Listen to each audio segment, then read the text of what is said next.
Hello. അപ്പം നമുക്കൊരു ഉണ്ണിയപ്പം എങ്ങനെ തയ്യാറാക്കാം, വളരെ പെട്ടെന്ന് എങ്ങനെ ഒരു ഉണ്ണിയപ്പം തയ്യാറാക്കാം എന്ന് നോക്കാം. അതിനാവശ്യമുള്ളത് അരിപ്പൊടി, ശർക്കര, അങ്ങനെ രണ്ട് മൂന്ന് ഐറ്റംസ് മാത്രം വെച്ചിട്ട് നമുക്ക് പെട്ടെന്ന് എങ്ങനെ ഉണ്ണിയപ്പം തയ്യാറാക്കാം എന്നുള്ളത് നോക്കാം. ഞാനാണെങ്കിൽ ഒത്തിരി നാളായി ഇപ്പൊ ഉണ്ണിയപ്പം ഉണ്ടാക്കിയിട്ട്. ഇപ്പൊ ഒരുപാട് ഗ്യാപ്പ് വന്ന് എനിക്ക് ഉണ്ണിയപ്പം ഉണ്ടാക്കിയിട്ട്. അയ്യോ, ലൈറ്റർ കത്തിച്ച് ശർക്കര പാനിയാക്കാന്ന് പറഞ്ഞ് ഞാൻ നോക്കിയപ്പോ ലൈറ്റർ ഒരു വിധത്തിൽ പണി തന്നു. അപ്പോഴും നമ്മൾ എന്തോ ചെയ്ത് അടുത്ത തീപ്പെട്ടി എടുത്ത് നമ്മുടെ ആയുധം, നമ്മുടെ കളിയിലായിട്ടുണ്ട്. അപ്പൊ നമ്മളെ തീപ്പെട്ടി ഉരച്ച് വെക്കും, ഒന്നല്ലെങ്കിൽ ഒന്ന് നമ്മൾ അപ്പോഴേ കണ്ടുപിടിക്കും. അതന്നെ നമ്മുടെ ബുദ്ധി. ആ ലൈറ്ററിന് അറിയത്തില്ലല്ലോ. ലൈറ്റർ വിചാരിച്ച് പണി മുടക്കി കഴിഞ്ഞ് ഇന്ന് ഉണ്ണിയപ്പം ഉണ്ടാക്കത്തില്ലെന്ന്. അങ്ങനെ ഞാൻ തീപ്പെട്ടി എടുത്ത് കത്തിച്ച് അതിനകത്തോട്ട് നമ്മുടെ ഉണ്ണിയപ്പത്തിന്റെ ശർക്കര പാനിയാക്കാൻ വേണ്ടിയിട്ട് നമുക്ക് ആ പാത്രത്തിനകത്തോട്ട് ശർക്കര എടുത്ത് വെച്ചു. അത് കഴിഞ്ഞ് നമ്മൾ അതിനകത്തൊരു പഴം ചേർക്കാം. രണ്ടോ പഴം, നമ്മുടെ മാവിനനുസരിച്ച് പഴം എടുക്കാം. മാവ് ഞാൻ ഇപ്പൊ കുറച്ചേ എടുത്തിട്ടുള്ള, മാവെന്ന് വെച്ചാൽ അരിപ്പൊടിയാണ് എടുത്തേക്കുന്നത്. ആ അരിപ്പൊടി കുറച്ചേ എടുത്തിട്ടുള്ളൂ. അതുകൊണ്ട് തന്നെ കുഞ്ഞു കുഞ്ഞു പഴങ്ങൾ കിടക്കുന്നത്. ഞാൻ കരുതി എന്നാ ആ കുഞ്ഞു പഴത്തിൽ നിന്ന് 3 പഴം എടുക്കാന്ന്. കാരണം തോനെയും ഇല്ല. അപ്പൊ പിന്നെ നമുക്ക് അഥവാ അരിപ്പൊടി തോനെ എടുത്തിട്ടുണ്ടെങ്കിൽ അതനുസരിച്ച് നമുക്ക് പഴത്തിന്റെയും ഇളവ് കുറയും. എന്നാ ഒരുപാട് പഴം അങ്ങ് ചേർക്കാൻ നിൽക്കരുത്. ആ പഴത്തിന്റെ ടേസ്റ്റ് മുൻപിൽ നിൽക്കും. അപ്പോഴാ ഉണ്ണിയപ്പത്തിന്റെ ടേസ്റ്റിൽ നിന്ന് പഴത്തിന്റെ ടേസ്റ്റ് മുന്നിൽ നിൽക്കുന്ന ആ ഒരു ഫീല് വരും. അതുകൊണ്ട് തന്നെ കുറച്ച് പഴം മതി. ഞാനാണെങ്കിൽ ഇതിന് മുമ്പ് പെട്ടെന്ന് പണി തീർക്കാൻ വേണ്ടിയിട്ട് ഞാൻ എന്തോ ഇത് ഒരു കുഞ്ഞ് 3 പഴം എടുത്ത് ഞാൻ മിക്സിയിൽ അടിച്ചു വെച്ചിരുന്നു. അതുകൊണ്ട് എനിക്ക് പെട്ടെന്ന് പണിയായി. ഇനി ഇത് മാവിനകത്തോട്ട് മിക്സ് ചെയ്തങ്ങ് ചേർത്താൽ മതിയല്ലേ. അപ്പൊ ഞാനൊരു സ്പൂൺ എടുത്ത് പെട്ടെന്ന് അങ്ങ് കഴുകി എടുത്തിട്ട് നമ്മുടെ ശർക്കര പാനിയാക്കാൻ വെച്ചേക്കും ജസ്റ്റ് ഒന്ന് അങ്ങോട്ടും ഇങ്ങോട്ടും ഒന്ന് ഇളക്കി കൊടുക്കുക. അപ്പോഴേക്കും പെട്ടെന്ന് അങ്ങ് പാനിയായി കിട്ടുമല്ലോ. അങ്ങനെ ഞാൻ അത് നോക്കിയപ്പോ കുളുകുളാ കിടന്ന് ശർക്കര തിളയ്ക്കുന്നു. ഇത് ചൂടോടെ തന്നെ ആ മാവിനകത്ത് ഒഴിച്ചു കൊടുക്കണം. അപ്പോഴാണ് അതിന്റെ ആ ഒരു നല്ല മയം പഴത്തിന്റെ ഉൾപ്പെടെ തന്നെ ഈ ചൂടോടെ ഈ ശർക്കരയും കൂടെ ഒഴിക്കുമ്പോഴാണ് അതിനകത്ത് കുറച്ച് ബാലൻസ് ചെയ്യാൻ ഞാൻ കുറച്ച് ഉപ്പിട്ട്, മധുരം ബാലൻസ് ചെയ്യാൻ വേണ്ടിയിട്ട് ഞാൻ കുറച്ച് ഉപ്പിട്ട്, അത് കഴിഞ്ഞതിന് ശേഷം നമുക്ക് കുറച്ച് സോഡാ പൊടി ചേർക്കാം. ശർക്കര പാനിയായിക്കൊണ്ടിരിക്കുമ്പോഴേക്കും നമുക്ക് കുറച്ച് പരിപാടിയുണ്ട്. അന്നേരം ഈ സോഡാ പൊടിയുടെ അതിനകത്തൊരു സ്പൂണ് കിടപ്പുണ്ടായിരുന്നു, അതിപ്പോ കാണുന്നില്ല.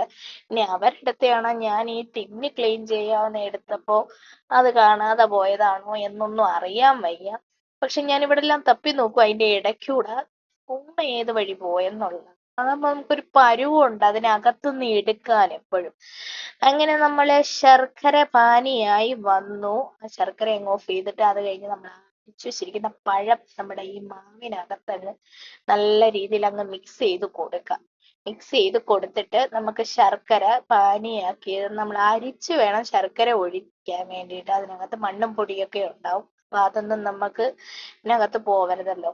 അങ്ങനെ നമ്മൾ ആ ശർക്കര പാനിയാക്കി നല്ല രീതിയിൽ അങ്ങോട്ട് ഒഴിച്ച് നല്ല രീതിയിൽ നമ്മൾ ഒരുപാട് ലൂസ് ആവാതെ ഒരുപാട് അങ്ങ് വെള്ളം പോലെ ആവാതെ ചേർത്തിട്ട് അത് കഴിഞ്ഞ് നമ്മൾ കുറച്ച് ഏലക്ക പൊടിയും കൂടെയാണ് ഞാൻ ചേർത്തത് അതിന്റെ ഇടയ്ക്ക്. ശർക്കര പാനിയാക്കിയൊക്കെ ഒഴിച്ച് നല്ല ചൂടോടെ നല്ല ഒഴിച്ചു കൊടുത്ത് ഇതിനകത്ത് പിന്നെ നമ്മൾ ചില ആൾക്കാർ എള്ള് ഇടുന്നവരുണ്ട്. പിന്നെ അത് കഴിഞ്ഞിട്ട് പിന്നെ ഈ തേങ്ങ വറുത്ത് ഇടുന്നവരും ഉണ്ട്. നമ്മൾ പിന്നെ അതിനൊന്നും നിന്നില്ല, പെട്ടെന്ന് പിള്ളേർക്ക് വിശക്കുന്നെന്ന് പറഞ്ഞതുകൊണ്ട് ഞാൻ പെട്ടെന്ന് തന്നെ ഇത് ഞാൻ കുറച്ചു നാളായി ഉപയോഗിച്ചിട്ട് അതിനെക്കുറിച്ചാണ് ഈ പറയുന്നത്. കാരണം ഞാൻ കഴുകി എണ്ണ തൂത്ത് ഇവിടെ മാറ്റി വെച്ചിരുന്ന പാത്രമാണ്.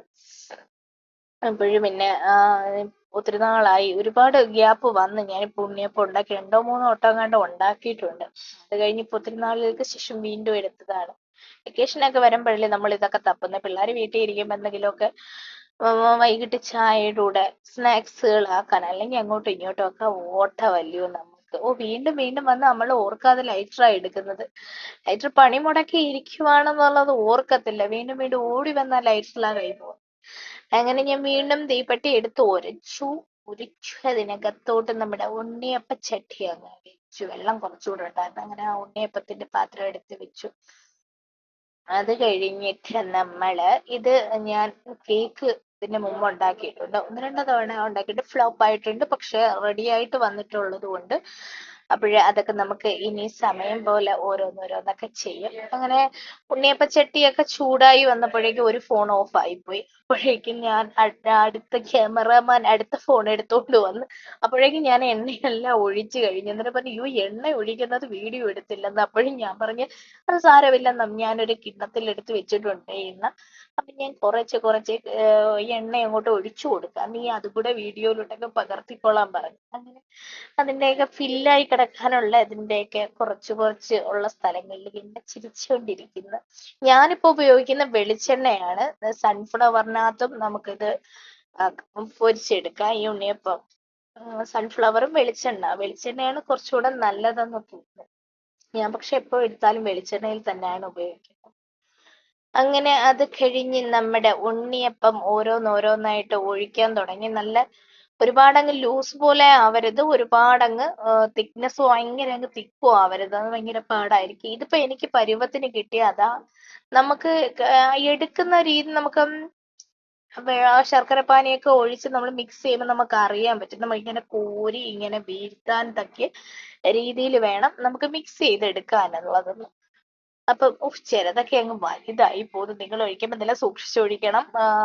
അത് കഴിഞ്ഞ് നമ്മളെ എല്ലാം ഒക്കെ ഒഴിച്ചു കഴിഞ്ഞിട്ട് ഉണ്ണിയപ്പം ഒരുവിധം ഒന്ന് മൂത്ത് വന്നപ്പോഴേക്കും ഞാൻ ഹൈ ഫ്ലെയിമിൽ ഇട്ട് തന്നെ, ഇടയ്ക്ക് പിന്നെ നമുക്ക് ചെറുതായിട്ട് തീ കൂടുമ്പോഴോ അല്ലെങ്കിൽ കരിഞ്ഞു പോകുന്നുള്ള ഭാവം വരുമ്പോഴോ നമുക്ക് അറിയാൻ പറ്റും. അപ്പോഴും നമ്മൾ ലോ ഫ്ലെയിമിലോട്ട് പോയാൽ മതി. അല്ലെങ്കിൽ തന്നെ ഞാൻ ഹൈ ഫ്ലെയിമിൽ തന്നെ ഇട്ടാണ് ഇതെല്ലാം മറിച്ചിട്ടതും. അങ്ങനെ ഒരുപാട് നമുക്ക് അറിയാൻ പറ്റും, ഒരുവിധം ഒന്ന് കരിവാവോ എന്നുള്ളത്. ഒരുപാടങ്ങ് ചൂടാകുമ്പോൾ നമ്മളങ്ങ് പെട്ടെന്ന് തീ കുറയ്ക്കത്തേ ഉള്ളൂ. ബാക്കിയുള്ള ടൈമിൽ ഞാൻ ഹൈയിൽ തന്നെയാ ഇട്ടത്. അങ്ങനെ ഓരോന്നും നമ്മൾ തിരിച്ചും മറിച്ചും ഇടുകയാണ്. പക്ഷെ ഇതിപ്പോ ഒഴിച്ചപ്പം ആദ്യമേ ആയതുകൊണ്ട് തന്നെ ഞാനങ്ങ് കുറച്ചൊഴിച്ചാ മതിയായിരുന്നു. ഇതിപ്പോ ഒരുപാടങ്ങ് കൂടിപ്പോയി. അതുകൊണ്ട് തന്നെ സംഭവം തിരിച്ചിടുമ്പം അങ്ങോട്ടും ഇങ്ങോട്ടും ഒക്കെ അങ്ങ് പോകുന്ന ഹോള് കഴിഞ്ഞു അങ്ങ് പോകുന്നു തിരിച്ചിടാൻ പോയപ്പോ.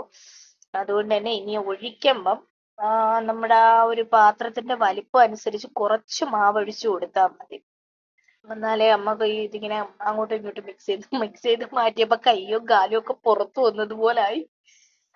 എന്നാലും കുഴപ്പമില്ല, ഉണ്ണിയപ്പത്തിന്റെ ആ ഒരു രൂപവും ഘടനയൊക്കെ എവിടെയോ ഉണ്ട്. ഇനി ടേസ്റ്റ് ചെയ്ത് നോക്കുമ്പോ അറിയാം അല്ലേ. കുറച്ച് നല്ല എണ്ണ വേണം ഇതിനകത്ത്. നല്ല എണ്ണയിലാണ് ഇത് മൊരിഞ്ഞ് നല്ല എണ്ണയിൽ ഇങ്ങനെ ഗുലുഗുലാ വെന്ത് വരണം. നല്ല എണ്ണയുടെ ഇതുണ്ട്. പക്ഷെ നമ്മുടെ വീട്ടിലാവുമ്പോ നമുക്ക് അന്നേരം ഉപയോഗിക്കുന്ന എണ്ണ ആയതുകൊണ്ട് നമുക്ക് വിശ്വസിച്ചെടുക്കാലോ. പുറത്തുനിന്ന് വേറെ 2-3 ദിവസത്തെ എണ്ണയല്ലല്ലോ എന്നുള്ളൊരു സമാധാനം. അങ്ങനെ നമ്മള് ആ ഉണ്ണിയപ്പം എല്ലാം ഒരുവിധം മൂത്ത് വന്നിട്ടുണ്ട്. മൂത്ത് വന്നപ്പോഴേക്കും നമുക്ക് അതിനെ ഇനി ഓരോന്നോരോന്നായിട്ട് എടുക്കാം. ഈ പൊടിയൊക്കെ ഇനി മാറ്റാം.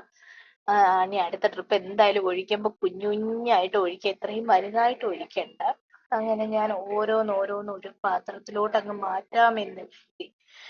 അത് പക്ഷേ കൊള്ളാം, കുഴപ്പമൊന്നുമില്ല. ഞാൻ ഒരു ട്രിപ്പ് ഇങ്ങനെ മാറ്റിയിട്ട് അടുത്ത ട്രിപ്പ് അങ്ങ് ഒഴിച്ച്. ഇനി ഓരോന്നോരോന്ന് എടുത്ത് മാറ്റുന്നത് വീഡിയോ പിടിക്കാൻ നിന്നാ എപ്പ എടുത്തു വരും. അങ്ങനെ ഞാനിങ്ങനെ എടുത്ത് മാറ്റി സംഭവം നല്ല ചൂടുണ്ട് എന്റെ കൈ വെന്ത്. നല്ല മയമൊക്കെ ഉണ്ട് കേട്ടോ. ഒരുത്തൻ ഞാനിവിടെ പിച്ചുന്നതിന് മുമ്പ് ആ ഉണ്ണിയപ്പം എടുത്തോണ്ട് ഓടാൻ നോക്കിയതാ. പക്ഷെ നല്ല ചൂടായിരുന്നു. ഞാനത് ഇനിയിപ്പൊ അതിനെ അങ്ങെടുത്ത് ഞാനങ്ങ് മാറ്റി വെച്ച് അതങ്ങ് തള്ളി താഴെ ഇട്ട് ഞാൻ പൊരിച്ചെടുത്ത ഉണ്ണിയപ്പം ഇനിയിപ്പൊ സാരമില്ല, ഇനിയിപ്പൊ ചൂടാറിയിട്ട് അവന് കൊടുക്കാം. അങ്ങനെ അടുത്ത് തീ കുറച്ച് വെക്കുക, അല്ലെങ്കിൽ അത് കരിഞ്ഞു പോകും. അങ്ങനെ പിന്നെ നമ്മള് ഇതുപോലുള്ള ഉണ്ണിയപ്പങ്ങൾ പെട്ടെന്നൊക്കെ തയ്യാറാക്കുന്ന കുഞ്ഞു വിഭവങ്ങൾ ഞാൻ വീഡിയോസിൽ ഇടാം. അപ്പൊ എന്റെ ചാനൽ കയറി കാണണം, ലൈക്ക് ചെയ്യണം, സബ്സ്ക്രൈബ് ചെയ്യണം. ഓക്കെ, അപ്പം കമന്റ് ചെയ്യണം. Okay, by.